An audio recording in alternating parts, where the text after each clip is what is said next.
যুবকেরা, ও বাংলার পাড়া সোনার মানিকেরা, আল্লাহ পাকের পক্ষ থেকে আমি যে বিষয়টি আপনাদের কাছে অত্যন্ত ক্লিয়ার ভাবে আলোচনায় নিয়ে আসতে চেয়েছিলাম, রব আমাদেরকে যিনি সৃষ্টি করেছেন, যিনি আমাদের মালিক, ওই রব সম্পর্কে আমাদের ধারণাই নেই।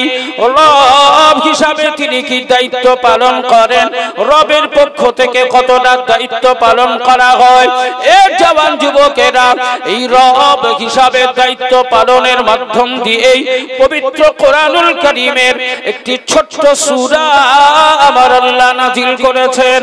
এই সূরাটির সঙ্গে আমরা যারা কোরআন তেলাওয়াত করি, কোরআন পড়তে পারি, কি মেয়ে ছেলে কি বেটা ছেলে, আমি তো মনে করি ওই ছোট্ট সূরাটির সঙ্গে সকলের পরিচয় আছে। সবাই আমরা সূরাটিকে জানি, চিনি, পড়ি। ও জওয়ান যুবকেরা, পবিত্র কোরআনুল কারীমের এই ছোট্ট সূরাটির নামকরণ হিসাবে আল্লাহর পক্ষ থেকে নামকরণ করা হয়েছে সূরাতুল কুরাইশ। আমার নবী পাকের গোত্র, নবী পাকের বংশ, নবীর বংশের নামে নামকরণ করে আল্লাহ সূরাটির নামই দিয়েছেন কুরাইশ। কুরাইশদের উদ্দেশ্যে আল্লাহর পক্ষ থেকে এই সূরাটি নাযিল করে আমার আল্লাহ পাকের পক্ষ থেকে কুরাইশবাসীদের উদ্দেশ্যে মেসেজ প্রদান করা হয়েছিল। কুরাইশদেরকে আল্লাহ যে মেসেজ দিয়েছিলেন, ওই মেসেজটি আমাদের জন্য প্রযোজ্য। আমরাও যদি মেসেজটাকে গ্রহণ করে এই সূরা কুরাইশের উপরে আমল করি, আল্লাহ পাকের পক্ষ থেকে দুটি পুরস্কার আমাদেরকে দেওয়া হবে। জোরে বলুন সুবহানাল্লাহ। সকলে মিলে বলা যাবে না?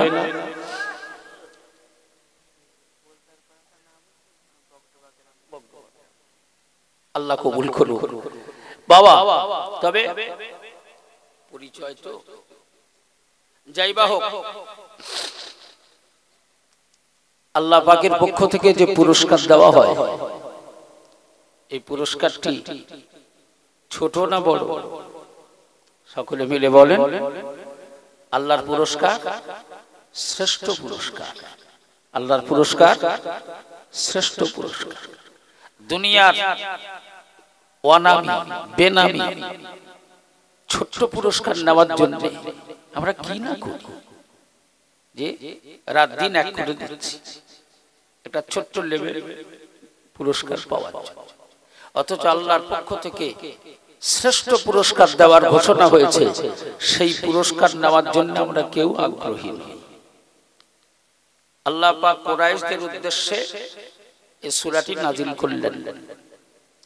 আপনার বগডোবা এলাকায় আপনার ছেলে, আপনার মেয়ে, আপনার নাতি পোতা, আপনার ঝি জামাই, আপনি, আপনার আহলিয়া, আপনার ফ্যামিলি সদস্য কি খাবেন, তাদেরকে কিভাবে রুটি রুজির ব্যবস্থা করবেন, এর জন্য আল্লাহ পাকের পক্ষ থেকে কিছু চাষাবাদ যোগ্য জমি আল্লাহ আমাদেরকে দিয়েছেন। আমাদের চাষাবাদ যোগ্য কিছু জমি জায়গা আছে, আছে না?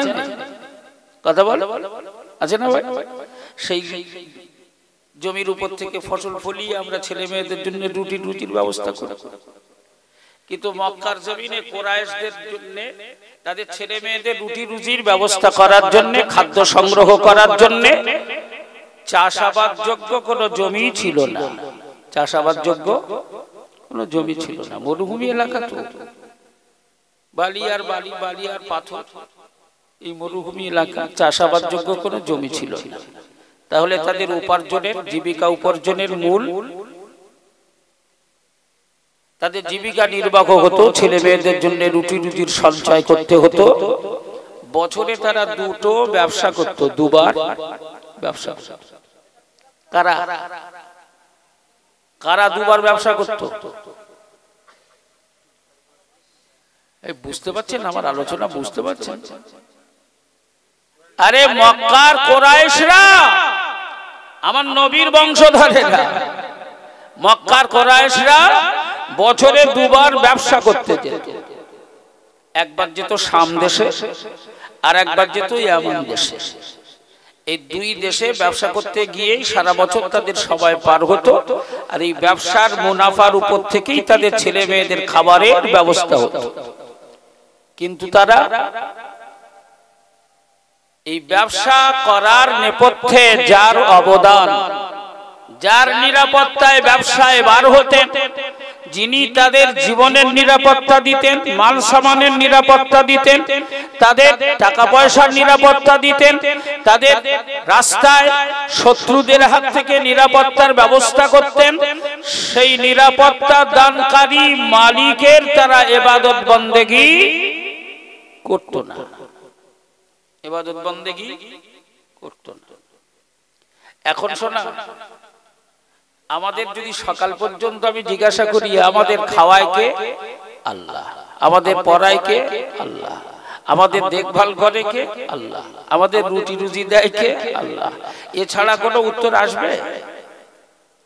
আমরা সবাই এই কথাই তো বলবো। অথচ আমরা কাজ করি কার? আমরা কর্ম করি কার? দায়িত্ব পালন করি কার? পুরস্কার নেওয়ার জন্য কার কাছে গিয়ে পড়ে থাকি? হে জওয়ান যুবকেরা, মহান মালিকের পক্ষ থেকে আমার আল্লাহ পাক জিবরাইল আমিনকে পাঠিয়ে দিলেন আমার নবী পাকের নবুয়তের তৃতীয় বৎসরে, অর্থাৎ রাসূলুল্লাহর নবুয়তের তৃতীয় বৎসর মানে নবীর বয়স তখন কত গো? কথা বলেন। আরে আমি তো প্রথমেই বলেছি এটা বড়দের মাদ্রাসা, তোমরা তো আমার ছাত্র, আমি তো 2 ঘন্টার জন্য তোমাদের শিক্ষক। তা ছাত্র আর শিক্ষকের মধ্যে লাজ লজ্জা অপমান মান অপমানের কোনো ব্যাপার আছে? তো তোমাদের জিজ্ঞাসা করলে একটা ঢিল তো মারবে, বাদলো বাদলো না বাদলো না বাদলো, ছাড়ানোর জন্য তো আমি আছি। যে রাসূলুল্লাহর নবুয়তের তৃতীয় বৎসর, অতএব আমার নবী পাকের এলানে নবুয়ত, প্রকাশিত নবুয়ত, ঘোষিত নবুয়ত 40 বছর বয়সে। অরিজিনাল নবুয়ত আলাদা ব্যাপার, সে অনেক রহস্য।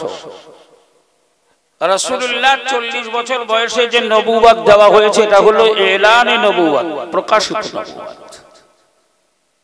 তো নবুয়তের তৃতীয় বৎসর যদি হয় আর 40 বছরে যদি এলান হয়, তাহলে নবীর বয়স তখন 43 বছর। 40 এর সাথে 3 প্লাস 43 বছর। তখন এলাকার পরিবেশ এমন ছিল, আজ আমরা রাস্তার উপরে আল্লাহ তাওহীদের আলোচনা করার সুযোগ পেয়েছি। জোরে বলুন সুবহানাল্লাহ। জোরে বলা যাবে না? রাস্তায়, খোলা রাস্তায় মাইকিং করে আমরা আল্লাহ তাওহীদের আলোচনা করার সুযোগ পেয়েছি, আল্লাহ আমাদেরকে দিয়েছে। কিন্তু তখন পরিস্থিতি কি ছিল? খোলা রাস্তায় প্রকাশ্যে কারোর কাছে কলেমার দাওয়াত দেবে, দ্বীনের দাওয়াত দেবে, এরকম কোনো সুযোগ ছিল না। গোপনে, লুকিয়ে, চুরি করে, কারো বাগান বাড়িতে, কোনো ঝোপ নির্জন এলাকায়, কারো বাড়ির বারান্দায়, প্রকাশ্যে নয় বরং আড়াল জায়গায় চুরি করে গোপনে। এই কথাটুকু বলতে গিয়ে একটা হাদিস শরীফের কথা মনে পড়ল। রাসূলুল্লাহর নবুয়তের ওই তৃতীয় বছরেই আমার নবী পাকের হাতে তওবা বায়াত গ্রহণ করে 6 জন ইসলাম কবুল করেছিলেন। কজন? সবাই মিলে বলেন 6। সোজা হয়ে বসো ভাই, পা ওরম করে বসো, সোজা হয়ে বসো। 6 জন ইসলাম কবুল করেছিলেন। তার মধ্যে একই ফ্যামিলির ছিল 3 জন। একই ফ্যামিলির 3 জন। একটু কথা বলো, তাহলে দেখবে শয়তানের সাথে দূরত্ব বাড়ছে আর রহমানের সাথে দূরত্ব কমছে। আস্তে আস্তে আস্তে আস্তে আমরা রহমানের কাছাকাছি হতে পারবো আর শয়তানকে বিতাড়িত করতে পারবো। একই ফ্যামিলির ছিল 3 জন, একই বাড়ির একই ফ্যামিলির 3 জন। তার মধ্যে অন্যতম আল্লাহর রাসূলের বিখ্যাত সাহাবী আল্লাহ রাসূলের বিখ্যাত সাহাবী হযরতে ইয়াসির রাদিয়াল্লাহু তাআলা আনহু, দ্বিতীয় জন হযরত ইয়াসির রাদিয়াল্লাহু তাআলা আনহুর আহলিয়া অর্থাৎ ওনার স্ত্রী হযরতে সুয়াইবিয়া রাদিয়াল্লাহু তাআলা আনহা, আর তৃতীয় জন ওনাদের দুই স্বামী স্ত্রীর একমাত্র সন্তান হযরত আম্মার রাদিয়াল্লাহু তাআলা আনহু। অতএব তিন মায়ে বেটায় দুই স্বামী স্ত্রী আর ছেলে, একই ফ্যামিলির ছিল তিনজন। ওরা আমার নবীর হাতে তওবা বায়াত পড়ে ইসলাম কবুল করেছিলেন। জোরে বলুন সুবহানাল্লাহ। এখন কোন ক্রমে এই খবর বিখ্যাত নেতা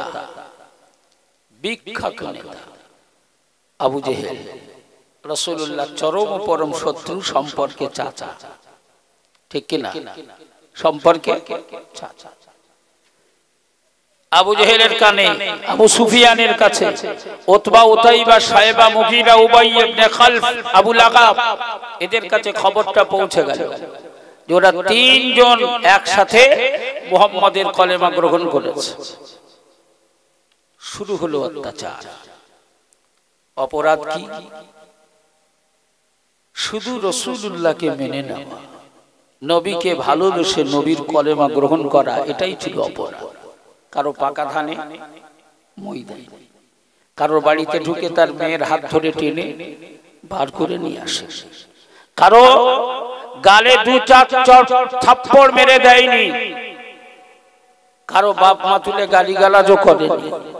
অপরাধ শুধু আমার নবীকে ভালোবেসেছে, রাসূলুল্লাহর আনিত দ্বীনকে কবুল করে নিয়েছে, এইটুকু অপরাধ। শুরু হলো অত্যাচার।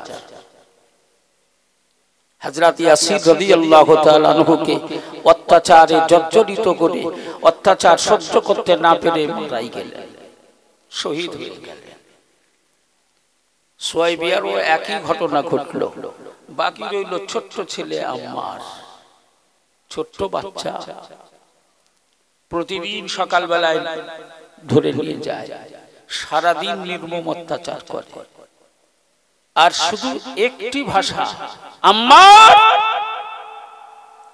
বাঁচার একটাই সুযোগ, মুহাম্মাদের কলেমা ভুলে যাও, তাহলে বাঁচার সুযোগ পাবে, বাঁচতে দেব। মুহাম্মাদের কলেমা ভুলো, বাঁচার জন্য সুযোগ গ্রহণ করো, তারা হলে বাঁচার কোনো সুযোগ নেই। প্রতিদিন নির্মম অত্যাচার, সারাদিন অত্যাচারের পরে রাস্তায় ফেলে দেয়, বেহুশ অবস্থায় পড়ে, কখনো হুঁশ আছে, চলার ক্ষমতা নেই। পথ চলতি মানুষের মনে দয়া হয়, আস্তে আস্তে করে গিয়ে হাতটা ধরে একটু সেবা শুশ্রূষা করে বাড়িতে পৌঁছে দেয়, আবার পরদিন সকালবেলা ধরে। ও জওয়ান যুবকেরা, ও আমার আম্মা জান, বোনেরা, বেটিরা, বৌমারা, আজ আমাদের কাছে যে দিন এসেছে, আমাদের ঘরে, আমাদের আলমারিতে, আমাদের তাকে, আমাদের ঘরে, আমাদের মসজিদে, আমাদের মাদ্রাসায়, মক্তবে, খানকায় যে কোরআন তেলাওয়াত করা হয়, এই কোরআন এত সহজে আমাদের কাছে আসেনি।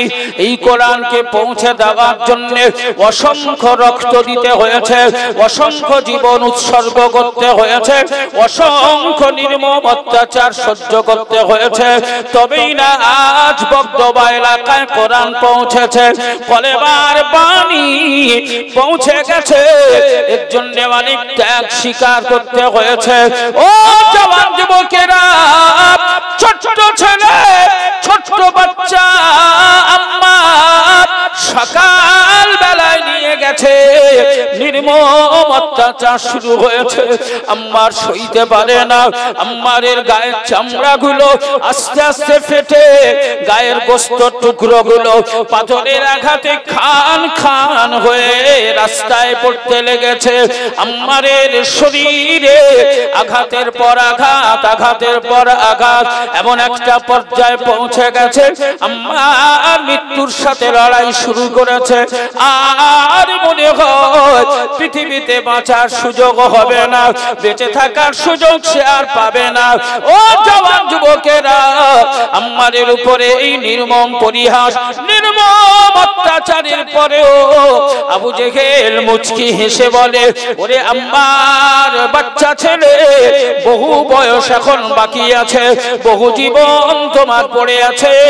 আম্মার দেখো, সুযোগ একটাই আছে, মুহাম্মাদের কলেমা ভুলে যাও, বাঁচার সুযোগ গ্রহণ করে নাও।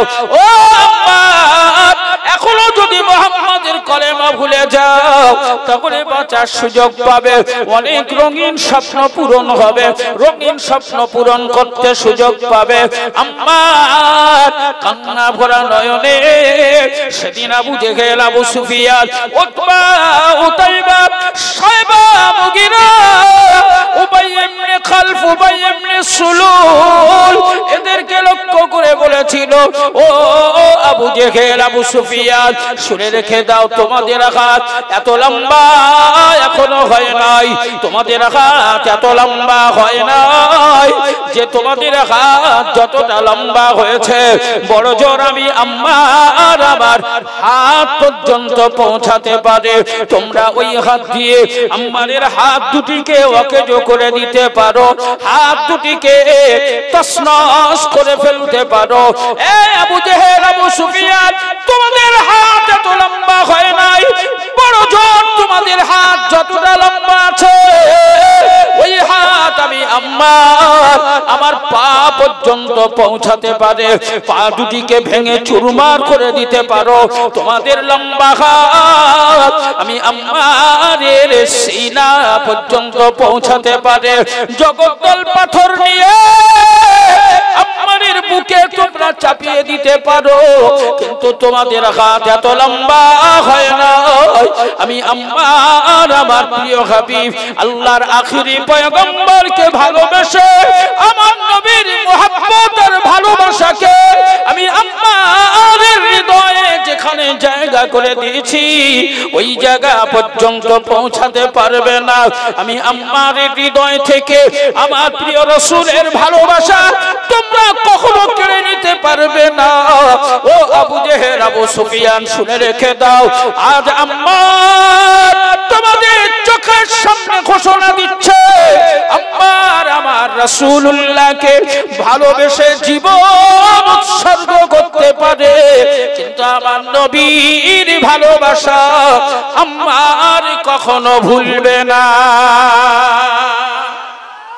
জোরে বলা যাবে না?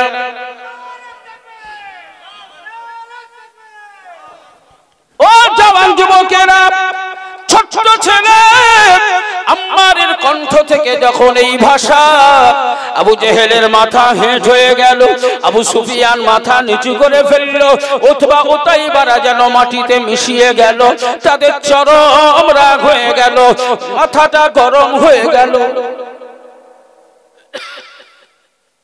আবু জেহেল ঘোষণা দিল,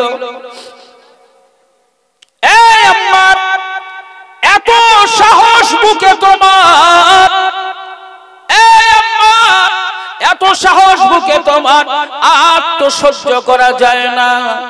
তাই আবু জেহেল একেবারে শেষ সিদ্ধান্ত নিয়ে ফেললো, ও সোনার মানিকেরা, ও আমার আম্মা জান বোনেরা, বেটিরা, বৌমারা, ছোট বাচ্চা আম্মার রাগের বশীভূত হয়ে Abu Jahl, Abu Sufyan, Utba, উতাইবারা মিলে আম্মারের দেখে আম্মারের শরীরে আগুন লাগিয়ে দিল, আম্মারকে পুড়িয়ে মেরে ফেলবে, আম্মারকে জীবন্ত জ্বালিয়ে দেবে। আম্মারের শরীরে আগুন জ্বালিয়ে দিয়েছে, আগুন ধরিয়ে দিয়েছে। আম্মারের পোশাকগুলো দাউ দাউ করে জ্বলতে শুরু হয়ে গেছে। আম্মার পাগলের মতো দৌড়ায়, সাহায্য চায়, কে আছো আমায় বাঁচাও, কে আছো আমায় একটু সাহায্য করো, জ্বলন্ত আগুনের হাত থেকে আমায় একটু সাহায্য করো, কে আছো, কার মনে দয়া আছে, কার মনে মায়া আছে। আমি ছোট্ট ছেলে আম্মার, আমার গায়ে আগুন জ্বালিয়ে দিয়েছে, তোমরা কি আমার গায়ের আগুনটা নিভিয়ে দিতে পারো না? সাহায্যের জন্য দৌড়াদৌড়ি করে, মরুভূমি এলাকায় মরুভূমির ময়দানে ছোটাছুটি করে, কেউ সাহায্য করার জন্য এগিয়ে আসে না। মনের মধ্যে সকলে হয়তোবা মায়া মমতা ভালোবাসা তৈরি হয়, কিন্তু সাহস করে আম্মারের সাহায্য করার জন্য কেউ সাহস পায় না।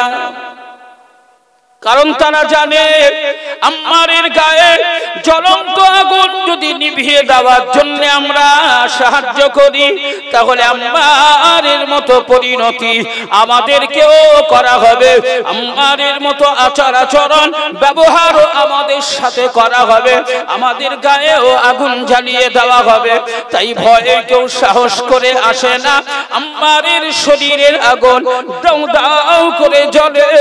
ঠিক এই মতো অবস্থায় ও জওয়ান যুবকেরা, কোন একজন হৃদয়ে মহব্বত ভালোবাসা তৈরি হয়ে গেছে, ওই লোকটি দৌড়ে দৌড়ে আমার নবী, আপনার নবী, আল্লাহর আখিরি পয়গম্বর, মায়ার নবী, দয়ার নবী, রাহমাতাল লিল আলামিনের দরবারে এসে পৌঁছে গেছে।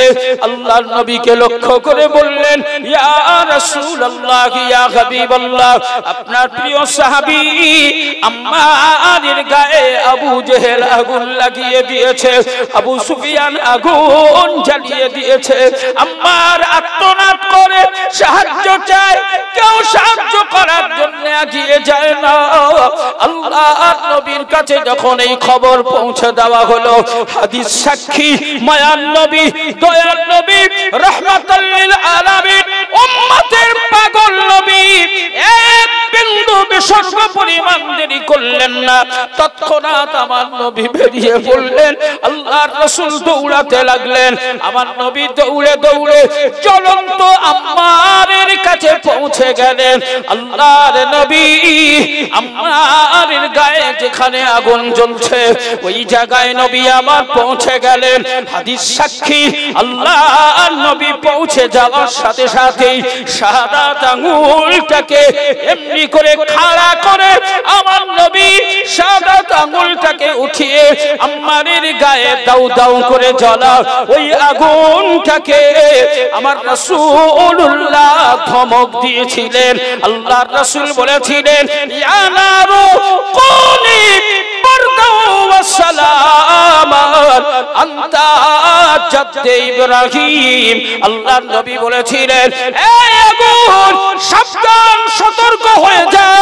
এই আগুন আমার আম্মারের গায়ে জ্বলা আগুন, আম্মারের শরীরে জ্বলা আগুন, খবরদার আমার আম্মারকে পোড়াবি না, আমার আম্মারের গায়ের লোম আঘাত করবি না, আমার আম্মারের পশমে আঘাত করবি না। এই আগুন তুই হয়ে যায় নারু, এই আগুন কুনি বারদাও ওয়া সালামান, এই আগুন তুই ঠান্ডা হয়ে যা, শান্তিদায়ক হয়ে যা, আরামদায়ক হয়ে যা। আনতা জাদ্দে ইব্রাহিম, যেমন করে আমার দাদু ইব্রাহিম খলিলুল্লাহর জন্য হয়ে গিয়েছিলি।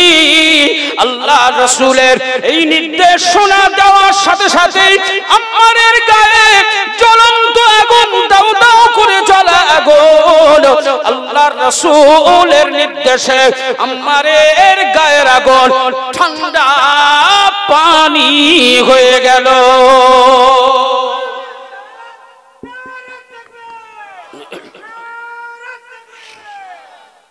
আল্লাহ কবুল করে নিক, সকলে বলেন আমিন, জোরে বলেন আল্লাহুম্মা আমিন। তাই অপরাধ তাদের গুরুতর ছিল না, লঘু অপরাধের গুরু শাস্তি। আজকের দিনে আমরা তো আল্লাহর শুকর করতে পারি যে আল্লাহ খোলা আকাশের নিচে ইসলামের অনুশাসনকে মেনে নেওয়া, বাস্তবায়ন করার ব্যাপারে কোন রকমের বাধা নিষেধ আমাদের নেই। তারপরেও ইসলামের অনুশাসন আমাদের মধ্যে বাস্তবায়ন করার মানুষ বড় বাবাজি। তাই ফিরে যাব ঠিক সেই দিকে যেখানে আলোচনা সূচনা করেছিলাম। আল্লাহ পাক কুরাইশদেরকে নির্দেশ দেওয়ার জন্য, মেসেজ প্রদান করার জন্য জিবরাইল আমিনকে আবার রাসূলুল্লাহর কাছে পাঠালেন। জোরে বলুন সুবহানাল্লাহ। এ জিবরাইল, আমার প্রিয় হাবিবের কাছে এই মর্মে মেসেজ দিয়ে এসো।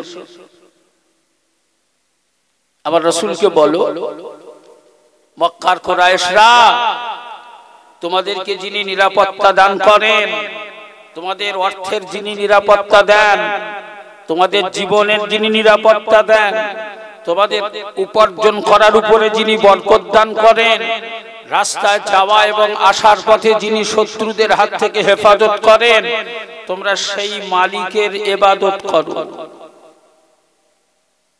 তার থেকে দূরে থেকো না, তার থেকে দূরে থেকো না। মুসা নবীর জামানার কথা মনে আছে আপনাদের? মান্না ওয়া সালওয়া, জান্নাতি খাবারের কথা। কুকুরের পেটে কি হজম হয় না? কথা বলে, কুকুরের পেটে ঘি হজম হয়, ঘি হয়। আপনি খুব ভালো করে ধরে বেড়ে কোন রকমে একটা কুকুরকে 100 গ্রাম ঘি খাইয়ে দেবেন, দেখবেন সপ্তাহ পার হবে না, টোটাল পশম উঠে ক্লিয়ার হয়ে গেছে।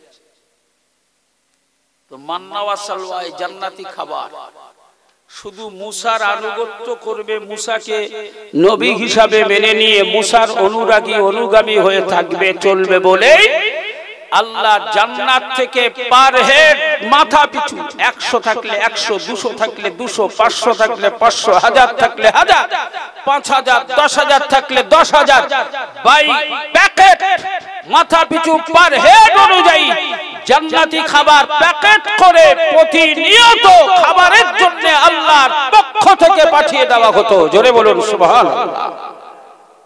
একাদ দিন নয়, একাদ মাস নয়, একটানা 3 বছর আল্লাহ দিয়েছেন। তারপরেও ওদের সহ্য হয়। একদিন মুসার কাছে শয়তানের ইবলিসের ধোঁকায় পড়ে মুসাকে গিয়ে বলছে, মুসা, এই রোজ রোজ এক খাবার ভালো লাগে, এই খাবার ভালো লাগছে না, তুমি এক কাজ করো, তুমি আমাদের জন্য অন্য খাবারের ব্যবস্থা করো, এক খাবার প্রতিদিন ভালো লাগে।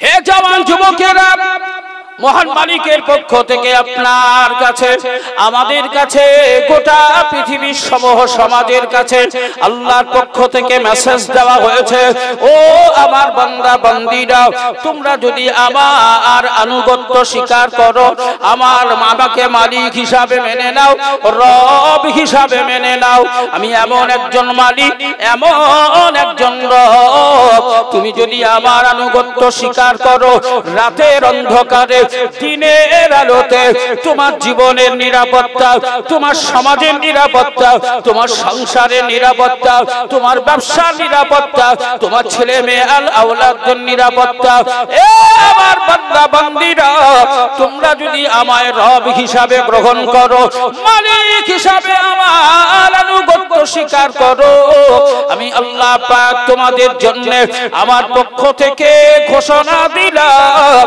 দুনিয়ার জমিনে তোমরা তো নিরাপত্তা পাবে, আমার পক্ষ থেকে তোমাদেরকে নিরাপত্তার ব্যবস্থা করা হবে। এমন কি আমি মালিক কথা দিলাম, দুনিয়ার পরেও আখিরাতেও আমার নিরাপত্তার বেষ্টনীর মধ্য থেকে আমার দয়ার জান্নাত পুরস্কার হিসাবে দেওয়া হবে।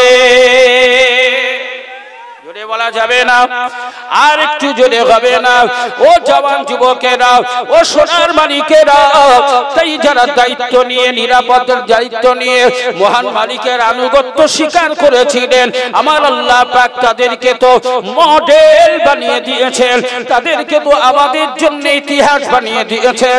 আমরা যদি মালিকের আনুগত্য স্বীকার করি, রবের আনুগত্য স্বীকার করি, এ জওয়ান যুবকেরা, তাই যে বিষয়টি আমি আলোচনায় নিয়ে এসেছি এসেছিলাম, মহান মালিকের পক্ষ থেকে ঘোষণা দেওয়া হলো, ওয়ালাউ আন্না আহলুল কুরা আমানু, আল্লাহ পাক বললেন শোনো, কোন জনপদ এলাকার মানবীরা তারা যদি রব হিসাবে, মালিক হিসাবে, মাবুদ হিসাবে আমাকে মেনে নেয়, আমার উপরে বিশ্বাস স্থাপন করে, এক নাম্বার কাজ হিসাবে ঈমান আনয়ন করে, আমি আল্লাহর উপরে যদি ঈমান আনে, ওয়াত্তাকাও, আর দুই নম্বরে, এক নম্বরে আল্লাহর উপরে ঈমান আনয়ন করা, দুই নম্বরে মহান মালিক বললেন আমার আনুগত্য স্বীকার করে আমার উপরে ঈমান আনার পরে, দুই নম্বরে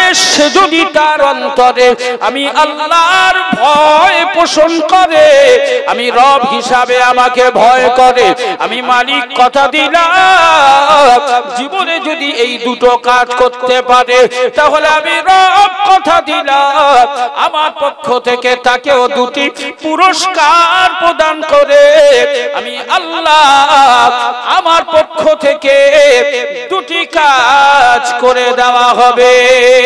জোরে বলুন সুবহানাল্লাহ। আল্লাহ দায়িত্ব দিলেন দুটি কাজে। সবাই মিলে একটু এই রাত্রি প্রায়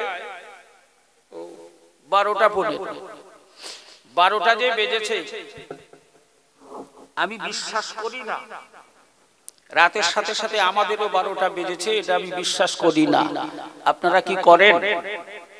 রাতের সাথে সাথে আমাদের জীবনেরও 12টা বেজে গেছে, এটা আমি মানি না, বিশ্বাস করি না। আপনারা কি করেন? বিশ্বাস করেন? যদি না করেন তাহলে একটু প্রমাণ দেওয়ার জন্য তাকবীর দেওয়া লাগবে। একটু মন ভরে তাকবীর দেন তো, নারায়ে তাকবীর। এই আওয়াজ আর একটু মুখরিত করে। মহান মালিক বলেছেন ওয়াকাব্বিরহু তাকবীরা, তোমরা যখন আমায় ডাকবে আমার দেওয়া সর্বশক্তি প্রয়োগ করে আমাকে ডাকবে। আমাদের দেহে যিনি শক্তি দিয়েছেন তিনি কে? জোরে বলেন। আমাদের শরীরে যিনি শক্তি দিয়েছেন তিনি কে? তাহলে আমরা এই শক্তি ব্যয় করব কার জন্য? আল্লাহর জন্য। আর আল্লাহ বললেন আমাকে যদি শক্তি দিয়ে ডাকো তাহলে রব হিসাবে প্রথমে আমি তোমাদের উপরে খুশি হব। জোরে বলুন সুবহানাল্লাহ। দ্বিতীয়, আমি যখন খুশি হই তাকে কোনো না কোনো পুরস্কার প্রদান করি, তাই দ্বিতীয় পুরস্কার হিসাবে আমি প্রথমত খুশি হব, আর দুই নম্বরে তোমাদের জীবনের গুনাহগুলোকে মাফ করে দেব। জোরে বলুন সুবহানাল্লাহ। আল্লাহ বললেন এতে আমি সন্তুষ্ট নই, আমার পক্ষ থেকে তৃতীয় পুরস্কারও দেওয়া হবে। কি পুরস্কার? আমাকে যদি কেউ সর্বশক্তি দিয়ে ডাকে, আল্লাহ বললেন আমি প্রথমত তার উপরে খুশি হব, দ্বিতীয়ত তার জীবনের অপরাধগুলো ক্ষমা করে দেব, তিন নম্বরে তার সবচাইতে মূল্যবান সম্পদ তার ঈমানটাকে আমি আল্লাহ মজবুত করে দেব। জোরে বলুন সুবহানাল্লাহ। জোরে বলা যাবে না? তাই আমরা আল্লাহকে ডাকবো, জোরে না আসতে। সবাই মিলে একটু প্রমাণ করাতে হবে, একটু প্রাণ ভরে ডাকেন নারায়ে তাকবীর, একসাথে নারায়ে তাকবীর, আর একটু জোরে নারায়ে তাকবীর, নারায়ে তাকবীর। আল্লাহ কবুল করে নিক, সকলে বলেন আমিন। আল্লাহ মঞ্জুর করে নিক, সকলে বলেন আমিন। তাই মহান মালিক বললেন দুটো দায়িত্ব তোমাদের দিলাম। এক নম্বরে আমার উপরে ঈমান আনা। আমি সকলের কাছে জানতে চাইছি বগডোবা এলাকাবাসী হিসাবে আমরা কি আল্লাহর উপরে ঈমান এনেছি না আনিনি? কথা বলেন। আরে আমি কি কবরস্থানে কথা বলছি? আমি তো মাহফিলে কথা বলছি। আমরা আল্লাহর উপরে ঈমান এনেছি না আনিনি? এনেছি। কারা আল্লাহর উপরে ঈমান নিয়ে এসেছেন একটু হাত তুলে দেখান তো বাবা। কারা ঈমান নিয়ে এসেছেন? আল্লাহ এই হাতগুলোকে কবুল করে নিক, সকলে বলেন আমিন। তাহলে এক নাম্বার কাজটা ক্লিয়ার, আমরা মেনে নিয়েছি। দুই নাম্বার দায়িত্বটা কি? আল্লাহ বললেন ওয়াত্তাকাও, আমার ভয় অন্তরে পোষণ করা, আমাকে রব হিসাবে ভয় করবে। আমরা কি আল্লাহকে ভয় করি? কথা বলে না। আমরা কি আল্লাহকে ভয় করি? সবাই মিলে বলছো ভয় করো আল্লাহকে। কারা ভয় করো? আমরা কারা আল্লাহকে ভয় করি? একটু হাত তুলে দেখাই, কারা আল্লাহকে ভয় করি? তাহলে তো আর ওয়াজের দরকার কি আছে? ওয়াজ করার দরকার আছে? ঈমানও এনেছি, আল্লাহকে ভয়ও করে নিয়েছি, জান্নাত রেজিস্ট্রি হয়ে গেছে, জান্নাত পাকা। তাহলে তো ওয়াজের দরকার নেই। আচ্ছা বলো তো বাবা, আমরা কি সত্যি আল্লাহকে ভয় করি? সত্যি করেন? মিথ্যা কথা কে কে বলো? একটু হাত তোলো। মিথ্যা কথা কে কে বলো? ভাই বোনের হক ফাঁকি দিয়েছো কারা? মাঝে মধ্যে চুরি করে মদের আড্ডায় গিয়ে এক আধ গ্লাস খাও, পকেটে একটু হাত রেখে দেখো না কার কার এই আঙুলের মতো লম্বা লম্বা আছে। কি বল? এই আল্লাহকে যারা ভয় করে ওরা মিথ্যা কথা বলতে পারে? কথা বলে। আল্লাহকে যারা ভয় করে ওরা সমাজ বিরোধী কাজ করতে পারে? আল্লাহকে যারা ভয় করে ওরা চুরি করতে পারে, ডাকাতি করতে পারে, মদ খেতে পারে, জুয়া খেলতে পারে, লটারি কাটতে পারে, বন্ধন চালাতে পারে? কোন গুণটা নেই আমাদের ভেতরে? আল্লাহর রহমতে একটু খোঁজো না, দেখবেন আমরা সব গুণে গুণান্বিত। হ্যাঁ, সব আছে। আবার জিজ্ঞাসা করলে আল্লাহকে ভয় করে, হ্যাঁ হুজুর করি রে, মানে আল্লাহকে ভয় করি। হে জওয়ান যুবকেরা, মহান মালিক বললেন শোনো, ওয়াত্তাকাও, আমি আল্লাহকে যদি তোমরা ভয় করতে পারো, কারণ পৃথিবীর সব চোখ ফাঁকি দেওয়া যায়, আমার মালিকের চোখ ফাঁকি দেওয়া যায় না। পৃথিবীর সবাইকে এড়িয়ে যাওয়া যায়, আমার মালিককে এড়িয়ে যাওয়ার ক্ষমতা কারো হয় না। পৃথিবীর সবাইকে ধোঁকা দেওয়া যায়, বোকা বানানো যায়, আমার মালিককে ধোঁকা দিয়ে বোকা বানানো যায় না। হে জওয়ান যুবকেরা, রাতের অন্ধকারে নিরালা নির্জনে ঘরের জানালা বন্ধ করে দরওয়াজা লাগিয়ে দিয়ে গোপনে যদি কোনো অন্যায় অপরাধের কাজ করো, পৃথিবীর সব চোখ তুমি আড়াল করতে সম্ভব হলে আড়াল করা সম্ভব হয়ে গেল, কিন্তু আমার মালিকের নজর থেকে তুমি এড়িয়ে যেতে পারলে না। রমজান শরীফে রোজা রেখে পুকুরের পানিতে নেমে ডুব মেরে যদি দুঢক পানি খেয়ে নাও, পৃথিবীর সব চোখকে ফাঁকি দিতে সক্ষম হলে কিন্তু আমার আল্লাহর চোখকে ফাঁকি দেওয়া সম্ভব হলো না। তাই আল্লাহর নজর এড়িয়ে যাওয়ার মতো ক্ষমতা, আল্লাহর নজর ফাঁকি দেওয়ার মতো হিম্মত কারো হয় না।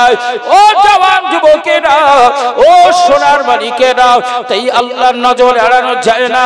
মহান মালিক বললেন, ইন্নাল্লাহা আলিমুম বিযাতিস সুদূর, আমার আল্লাহ হলেন অন্তর্যামী। আমি খায়রুজ্জামান মনে মনে কি ভাবি, আমার ভাই হাদি সাহেব মনে মনে কি ভাবেন, আমার ভাই ইমাম সাহেব কি মনে মনে ভাবেন, আমার মা আমেনা, আমার মা ফাতেমা, আয়েশা, রেহানা, সাবিনা মনে মনে কি কি ভাবে, সমস্ত সকলের মনের ভাবনা, অন্তরের খবর পৃথিবীর কাছে কাছে না থাকলেও আমার আল্লাহর কাছে গোপন থাকে না। এ জওয়ান যুবকেরা, তাই মহান মালিকের পক্ষ থেকে ঘোষণা দেওয়া হলো, তোমরা যদি জীবনে দুটো কাজ করতে পারো, এক নম্বরে আমার উপরে বিশ্বাস স্থাপন করে ঈমান আনয়ন করে ঈমানের কলেমা পড়ে নিতে পারো, আমি মালিকের আনুগত্য স্বীকার করতে পারো, আর দুই নম্বরে ওয়াত্তাকাও, আমাকে যদি রব হিসাবে ভয় করতে পারো, কারণ পৃথিবীর জমিনে আল্লাহর ভয় যার অন্তরে আছে, আল্লাহকে যিনি ভয় করে ওই মানুষটির দ্বারা শরিয়াত বিরোধী অন্যায় অপরাধমূলক গুণামূলক কোন কাজ সংগঠিত হতে পারে না, গুনার কাজ তার দ্বারাই করা সম্ভব হতে পারে না। তাই আমার আল্লাহ বললেন, শোনো, এই দুটো কাজ যদি তোমরা করতে পারো, সোনালী সমাজ তৈরি হবে, সুশীল সমাজ উপহার দেওয়া যাবে, ভবিষ্যৎ প্রজন্মরা সুন্দর সমাজ তোমাদের কাছ থেকে পাবে। ওই সমাজের জনক হিসাবে তোমাদের নাম খোদাই করে লেখা থাকবে।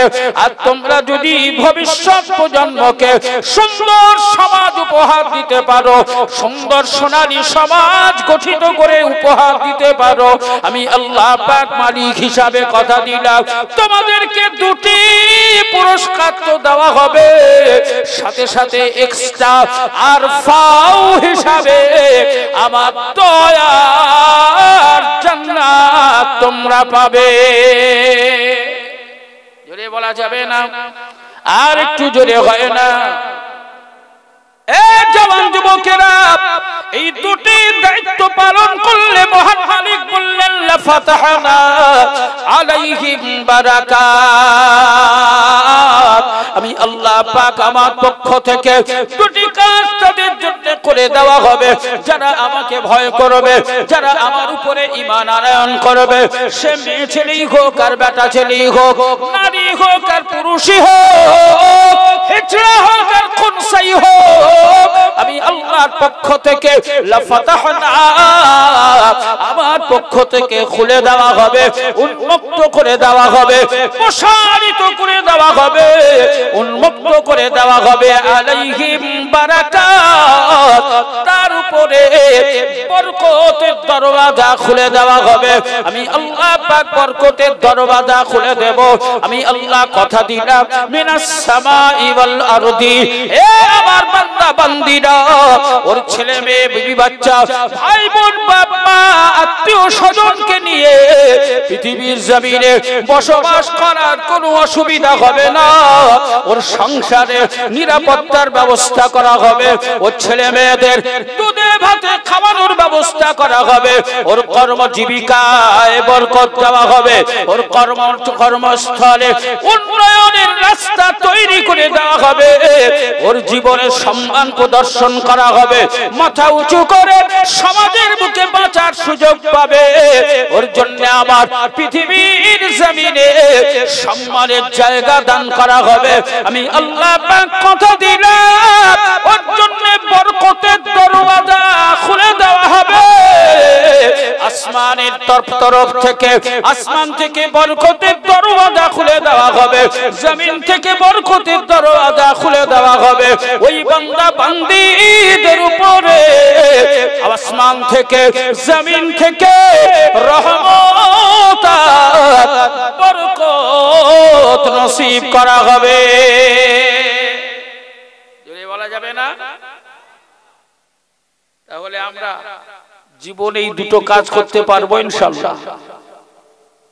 কথা বলে কাজ দুটো তো সহজ না? এই আলোচনা বুঝে আসছে তো? মনোযোগ আছে? আমি বিষয়টা বুঝতে পারছি না। আমার সাথে কথা বলতে এত ভয় লাগছে কেন আপনাদের? ভয় লাগছে না ঘৃণা করছেন? কোনটা? একটু কথা বললে আল্লাহ খুশি হবেন, আল্লাহর রাসূল খুশি হবেন। কারণ আমরা কথা বলছি কোরআনের ব্যাপারে, আমরা কথা বলছি আমার মালিকের ব্যাপারে, আমরা কথা বলছি আমাদের নেতার ব্যাপারে। আমরা তো দুনিয়ার স্বার্থে কথা বলছি না। তাই আমার এই আলোচনা কি আপনারা বাংলা ভাষায় ক্লিয়ার ভাবে বুঝতে পারছেন? তাহলে আমরা কি আজ নিয়ত করতে পারি যে বাকি জীবনে এই দুটো কাজ করার চেষ্টা করব ইনশাআল্লাহ? নিয়ত করব ইনশাআল্লাহ। এক নাম্বার কাজ হলো আল্লাহর উপরে বিশ্বাস স্থাপন করে ঈমান আনা, আর দুই নাম্বার কাজ হলো আল্লাহকে ভয় করা। আল্লাহকে ভয় করা। আল্লাহর ভয়টা যদি আপনি স্থাপন করতে পারেন, তাহলে আপনি জান্নাতি, নিঃসন্দেহে জান্নাতি। জোরে বলুন সুবহানাল্লাহ। এ জওয়ান যুবকেরা, ও আমার সোনার মালিকেরা ঠান্ডা মাথায় শুনে রাখুন, আমি পবিত্র কোরআনুল কারীমের আরো কয়েকটি আয়াতে কারীমা তেলাওয়াত করেছিলাম। কোরআন তাফসীর প্রথমেই আপনাদেরকে বলেছি, ভালো লাগে না ও জওয়ান যুবকেরা, এই কোরআনকে আমার আল্লাহ এমন একটি গ্রন্থ বানিয়েছেন, এই কোরআনকে আমার আল্লাহ আমার রাসূলুল্লাহর জন্য এমন মুজিজা হিসাবে, জীবন্ত মুজিজা হিসাবে আল্লাহর পক্ষ থেকে দেওয়া হয়েছে। এই কোরআন শ্রবণ করে, এই কোরআন তেলাওয়াত করে, এই কোরআন পড়ে, এই কোরআন শুনে, এই কোরআন দেখে কোরআনের মুজিজায় জোয়ারের পানির মতো অসংখ্য অমুসলিম তারা ইসলাম কবুল করে ঈমানের কলেমা পড়ে মুসলমান হয়েছে। জোরে বলুন সুবহানাল্লাহ। ও জওয়ান যুবকেরা, রাসূলুল্লাহর মুজিজা হিসাবে আল্লাহ কোরআন দান করেছেন। আমি আপনাদেরকে খুবই ক্লিয়ারলি ভাবে বোঝাতে চাইছি। শোনা ও আমার জওয়ান যুবকেরা, ও আমার আম্মা জান বোনেরা, বেটিরা, বৌমারা, সকাল বেলায় আল্লাহ পাকের দিকে লক্ষ্য করে আপনাদের দুটি করজোড়ে নিবেদন করে অনুরোধ করে গেলাম, ও আমার বাবাজিরা, ও আমার ভাইয়েরা, সোনার মানিক সন্তানেরা, ও আমার আম্মা জান বোনেরা, বেটিরা, বৌমারা, পুরুষ সমাজ এবং মহিলা সমাজ, দুই সমাজকেই আমি দায়িত্ব দিয়ে গেলাম। ফজরের আজান যার কানে পৌঁছাবে, মেয়ে ছেলেটির কানে যদি পৌঁছে যায়, স্বামীর গায়ে পায়ে হাতটা লাগিয়ে একটু ডেকে দেবেন। স্বামীর কানে যদি আজানটা পৌঁছে যায়, বিবির গায়ে হাতটা দিয়ে একটু ডেকে জাগিয়ে দেবেন। দুই স্বামী স্ত্রী মিলেমিশে একসাথে উঠে ফজরের নামাজটা আদায় করবেন। আমার বোনকে নির্দেশ দিয়ে গেলাম, স্বামীর গায়ে হাতে জামাটা আগিয়ে দেবেন। আল্লাহর ঘর মসজিদে যাওয়ার জন্য উদ্বুদ্ধ করে মসজিদে পাঠিয়ে দেবেন। মসজিদে গিয়ে জামাতে নামাজ আদায় করে 27 গুণ নেকির হকদার হবে, 27 গুণ নেকির অধিকারী হবে। ও বেটি বৌমা, ফজরের আজানটা শুনে উঠে পড়ো, ওযুটা বানিয়ে নাও, ফজরের নামাজটা আদায় করো। ওই মুসাল্লায় বসে আল্লাহর কোরআন সামান্য হলেও তেলাওয়াত করে নাও। আল্লাহর কোরআনের দুটি আয়াতে কারিমা হলেও তেলাওয়াত করো। পবিত্র কোরআনুল কারীমে আল্লাহ পাক ছোট ছোট সূরা দিয়েছেন। এই সূরাগুলির ফজিলত, এই সূরাগুলির বরকত আল্লাহ বহু দিয়েছেন। একটা সূরা আছে, এই সূরাটির নাম হলো সূরাতুল ইখলাস। আর একটা সূরা আছে, এই সূরাটির নাম হলো সূরাতুল আসর। ও জওয়ান যুবকেরা, সূরাতুল আসরের ফজিলত সম্পর্কে বলা হয়েছে, নবী সাহাবায়ে কেরামদের একজন আর একজনের সাথে দেখা হলে, একজন আর একজনের সাথে সাক্ষাৎ হলে সালাম হতো, পরে কালাম হতো। সালাম কালাম করার পরে একজন সাহাবী আর একজন সাহাবীকে ততক্ষণ পর্যন্ত যেতে দিতেন না যতক্ষণ পর্যন্ত সূরাতুল আসর তেলাওয়াত করে না শোনাতো। ওই সাহাবী যদি বলতো, ভাই জরুরি কাজ আছে, ছেড়ে দাও, দাঁড়াবার মতো সময় নাই, নবী সাহাবী বলতেন, ভাই অসুবিধা নাই, আপনি চলে যান, কিন্তু যাওয়ার আগে সূরাতুল আসর একটু তেলাওয়াত করে শুনিয়ে যাও। সূরা আসর তেলাওয়াত করে না শোনানো পর্যন্ত একজন সাহাবী আর একজন সাহাবীকে যেতে দিতেন না। এ জওয়ান যুবকেরা, প্রিয় নবী আল্লাহর আখিরি পয়গম্বর জানালেন, ও জওয়ান যুবকেরা, প্রিয় নবী হাবিবুল্লাহ জানালেন, হে আমার অনুরাগী অনুগামী উম্মাত উম্মাতানিরা, ও আমার মা বোন বেটি বৌমারা, ঈশার নামাজটা সমাদা করে পবিত্র বিছানায় শয়ন করার আগে ডান দিকে কাত হয়ে ডান হাতের তালুর উপরে মাথাটা রেখে, ও জওয়ান যুবকেরা, ও আমার মা বোনেরা, বেটিরা, বৌমারা, আল্লাহর হাবিব জানালেন সূরাতুল ইখলাস, এই ছোট্ট সূরা তাদিলু সুলুসাল কোরআন। প্রিয় নবী হাবিবুল্লাহ পবিত্র জবানের ভাষায় ঘোষণা দিলেন তাদিলু সুলুসাল কুরআন সূরাতুল ইখলাস। আমি রাসূলুল্লাহ জানিয়ে দিলাম সূরা ইখলাসকে আল্লাহ এত মর্যাদা সম্পন্ন করেছেন, এত ফজিলতপূর্ণ করেছেন, এত বরকতময় করেছেন। আমি রাসূলুল্লাহ জানিয়ে দিলাম তাদিলু সুলুসাল কুরআন। আমি রাসূল বলছি টোটাল 30 পারা কোরআন, এই 30 পারা কোরআনের যা মর্যাদা, 30 পারা কোরআনের যা বরকত, 30 পারা কোরআনের যা ফজিলত, সূরাতুল ইখলাস। আমি রাসূল বলছি আমার আল্লাহ এই সূরা ইখলাসকে 30 পারা কোরআনের 3 ভাগে 1 ভাগ মর্যাদা দান করেছেন। জোরে বলা যাবে না? আল্লাহর রাসূল বললেন শোনো, বিছানায় ঘুমানোর আগে কোন পুরুষ কিংবা কোন মহিলা সে যদি সূরা ইখলাস 3 বার তেলাওয়াত করে, সূরা ইখলাস কুল হু আল্লাহু আহাদ আল্লাহুস সামাদ লাম ইয়ালিদ ওয়া লাম ইউলাদ ওয়া লাম ইয়াকুল লাহু কুফুওয়ান আহাদ, এই সূরাটা যদি কেউ 3 বার তেলাওয়াত করে, আল্লাহর প্রিয় হাবিব জানালেন আমার আল্লাহ সূরা ইখলাসকে এত ফজিলত করেছে, আমার আল্লাহ পাক খুশি হয়ে ওই মহিলা কিংবা কোন পুরুষ 3 বার সূরা ইখলাস যদি তেলাওয়াত করে, আল্লাহ পাক খুশি হয়ে 3 বার সূরা ইখলাস তেলাওয়াত করার বিনিময়ে ওর নামায়ে আমলে পূর্ণ একখানা কোরআন তেলাওয়াতের সওয়াব লিখে দেয়। জোরে বলা যাবে না? সেই কোরআন আল্লাহ আমাদের কাছে সংবিধান হিসাবে দান করেছেন। কোরআনের আলোচনা শুনতে, কোরআনের তাফসীর শুনতে, কোরআনের ফজিলত এবং কোরআনের ব্যাখ্যা শুনতে আমাদের কি কষ্ট হচ্ছে? কথা বলেন, কষ্ট হচ্ছে? সেই কোরআনকে প্রতিষ্ঠিত করার ব্যাপারে, কোরআনের সমাজ কায়েম করার ব্যাপারে আজ বগডোবা এলাকায় অনুষ্ঠিত হয়েছে কোরআনের বাগান, কোরআনের মাহফিল, কোরআনের অনুষ্ঠান, কোরআনের আয়োজন। আজ সেই জান্নাতি বাগানে বসে আমরা কোরআনের পাগল হিসাবে সবাই আজ বগডোবা এলাকায় জান্নাতি মাহফিলে বসেছি।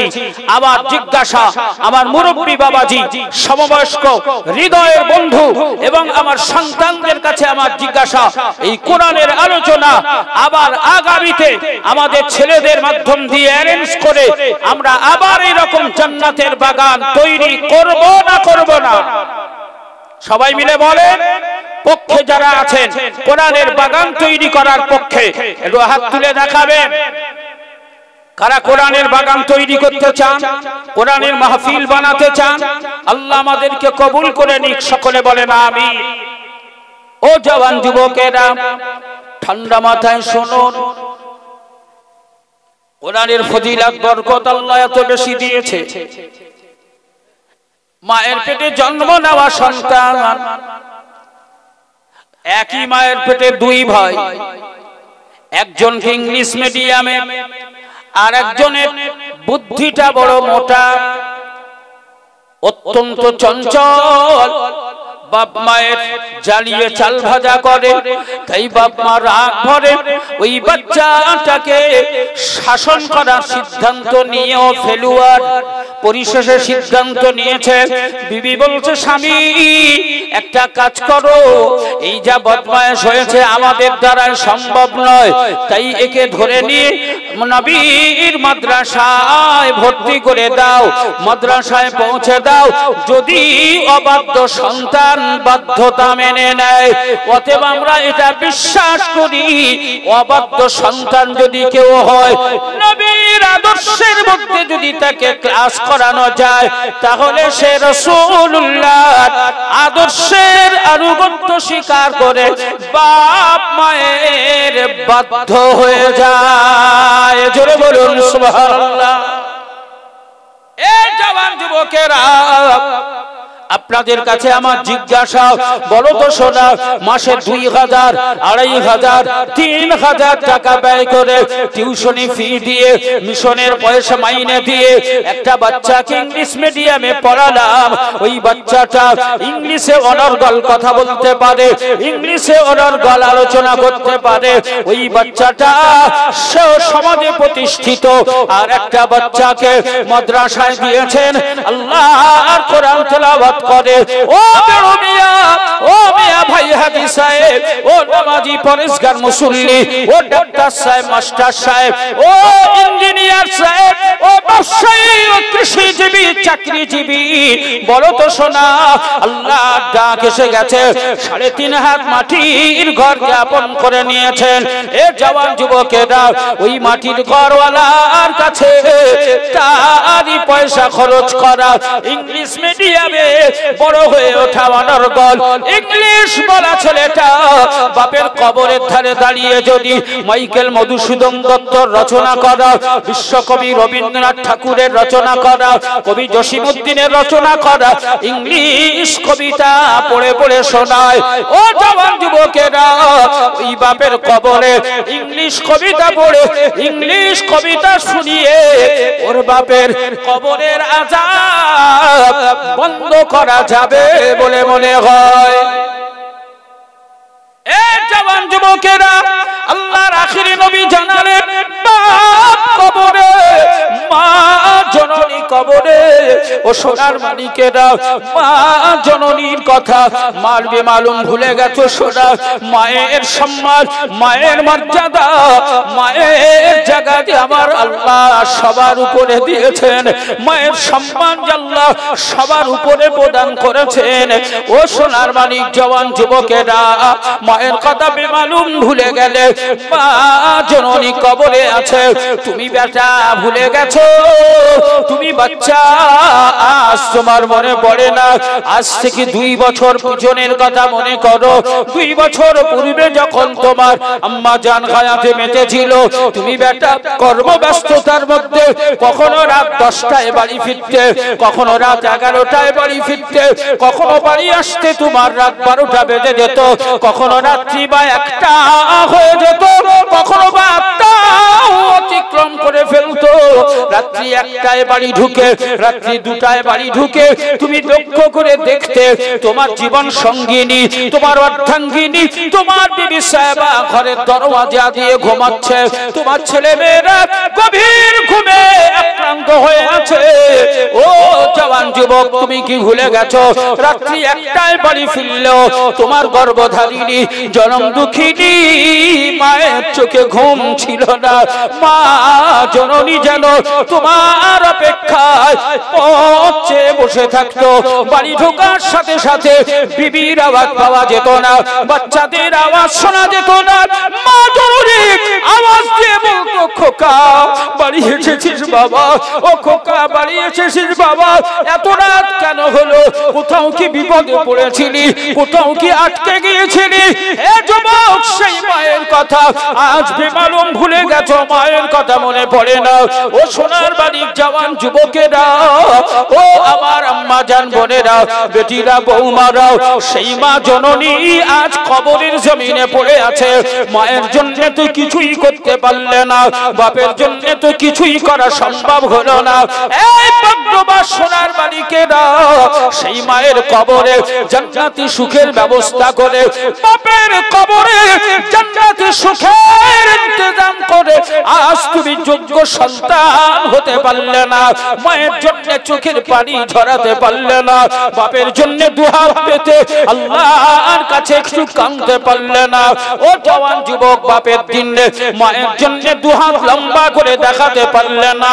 তাই আগামী বছরে বাপের নামে মায়ের নামে সব নিশানি মনে করে কে আছো সোনা, আগামী বছরে জান্নাতের বাগান সাজাবে, জান্নাতের বাগান বানাবে, এই সৌন্দর্যময় বাগিচা তৈরি করবে, তাতে তোমার একটা অংশ থাকবে।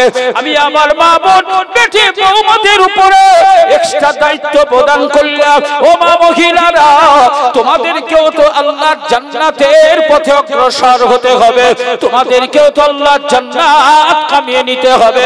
আঁচলের জামানো পয়সা নিয়ে শুধুই তো দুনিয়া দুনিয়া করে ব্যস্ত হলে হবে না, আখিরাতও তো তোমাদের প্রয়োজন, আখিরাতও তো তোমাদের দরকার। তাই আমি মনে করি পুরুষদের সঙ্গে মহিলারা সমানভাবে অংশগ্রহণ করে আল্লাহর জান্নাতের বাগান সাজাবে। সঙ্গে সাথে মহান মালিকের পক্ষ থেকে বেটা ছেলে এবং মেয়ে ছেলেদের জন্য আমার আল্লাহ যেন দয়ার জান্নাতের দরওয়াজা উন্মুক্ত করে দেয়। এই জওয়ান যুবকেরা, তাই মায়ের নামে বাপের নামে আগামী বছর জান্নাতের বাগান বানানোর জন্য কে আছো সোনা, জান্নাতি বাগানের এক একটা খুঁটি বসিয়ে দেওয়ার জন্য ৫,০০০ করে টাকা দিয়ে নামটা লেখাবে। আমার আল্লাহ খুশি হয়ে যাবে, আমার আল্লাহ কবুল করে নেবে। বাচ্চাকে কবুল করে ওই মায়ের কবরে জান্নাতি সুখের ব্যবস্থা আল্লাহ করে দেবে। কে আছো মায়ের যোগ্য আওলাদ, কে আছো বাপের পেয়ারা সন্তান, মায়ের নামে বাপের নামে যোগ্য নাতি দাদু দাদিমার নামে ৫,০০০ টাকা দিয়ে সূচনা করবে।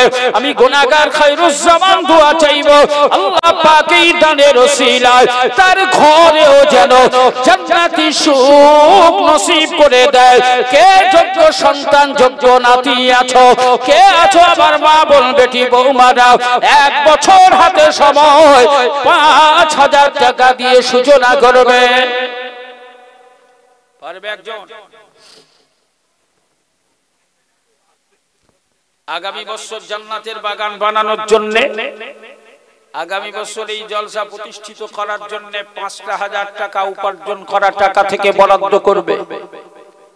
নামটা লেখাবে, নথিভুক্ত হবে, আখিরাতি অ্যাকাউন্টে নথিভুক্ত করাবে, ৫,০০০ টাকা অ্যাকাউন্টে জমা রাখবে। কথা দিলাম আল্লাহ ১ বছরে সংসারের হাল, ব্যবসার হাল, আল্লাহ ১ বছরে কর্মস্থলের হাল পরিবর্তন করে দেবে ইনশাআল্লাহ। যোগ্য দাতা হিসাবে প্রথম একজন হাত তুলে দেখাবে ৫,০০০ টাকা দেওয়ার মতো। কি নাম?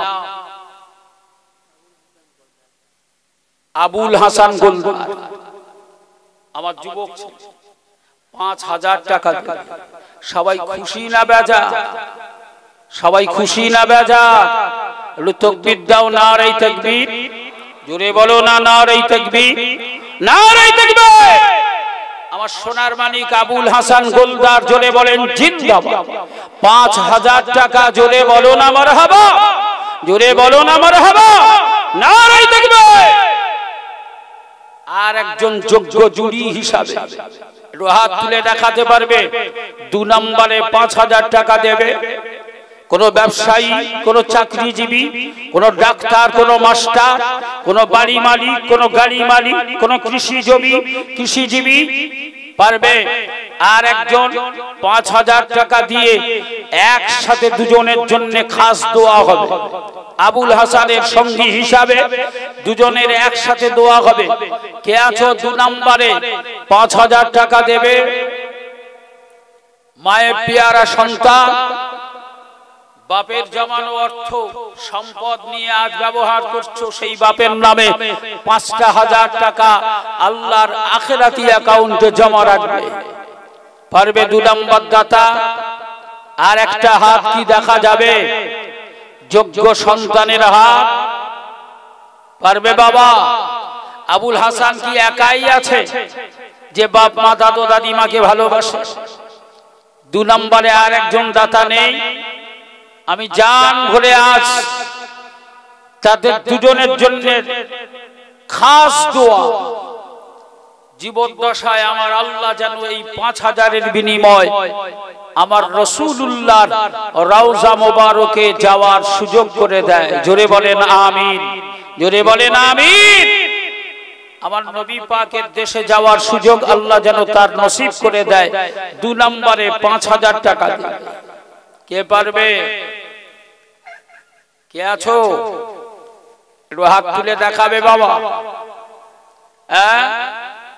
আবুল হাসানের সঙ্গে দোয়া নেবে। ২ নম্বর দাতা হবে ৫,০০০ টাকা, ৫ লক্ষ টাকার দাবি করি। কি নাম? দেখো বাচ্চাটা, ওর আব্বা একটু নামটা বলো, আমি শুনতে পাবো।